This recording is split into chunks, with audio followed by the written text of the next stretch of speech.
வாழ்க வையகம், வாழ்க வையகம், வாழ்க வளமுடன். அருள் தந்தை வேதாத்ரி மகரிஷி அவர்களின் நால்வொரு நற்சிந்தனை. ஜனவரி 11. தலைப்பு: சிக்கலும் தீர்வும். வாழ்க்கை சிக்கல்களாவன பல காரணங்களால் விளைகின்றன. பெரும்பாலும் தன் அறிவில் உள்ள குறைபாடுகள்தான் வாழ்க்கை சிக்கல்கள் விளைய காரணமாகின்றன. எப்படி என பார்க்கலாம். அறிவின் குறைபாட்டினால் இயற்கை நியதி தெரிவதில்லை. செயல் விளைவு தத்துவம் புரிவதில்லை.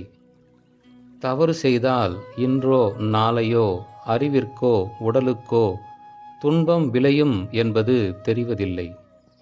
இத்தகைய அறியாமையால் செய்த தவறுகளின் காரணமாக பெருகிக் கொள்ளும் துன்பங்களே வியாதிகளாகவும் வாழ்க்கை சிக்கல்களாகவும் நம்முன் எழுந்து நிற்கின்றன. அறிவின் குறைபாட்டால் சமுதாய ஒழுங்கமைப்பு விதிகள் புரிவதில்லை. பலரிணைந்த கூட்டுறவு வாழ்வு என்னும் சமுதாயத்தின் பராமரிப்புக்கும் காப்புக்கும் மேம்பாட்டுக்குமான விதிமுறைகளை அறியாமல் அல்லது அவமதித்து அதன் விளைவாக சந்திக்கும் துன்பங்கள்தாம் வாழ்க்கை சிக்கல்களாக மாறுகின்றன.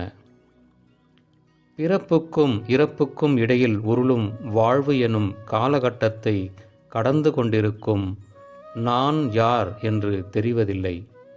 என் மூலமென்ன, என் முடிவென்ன என்பதை விளங்கிக் கொள்வதில்லை. தன்னிலை விளக்கம் பெற வேண்டும் என்று கூட தெரிவதில்லை.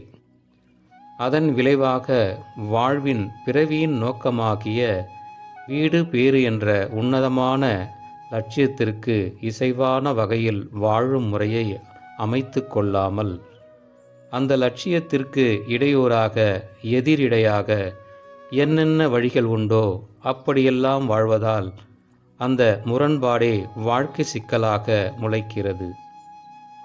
தன்னிலை விளக்கம் பெற்று லட்சிய வாழ்வு வாழ்வோம். அருள் தந்தை அவர்கள் வாழ்க வளமுடன்.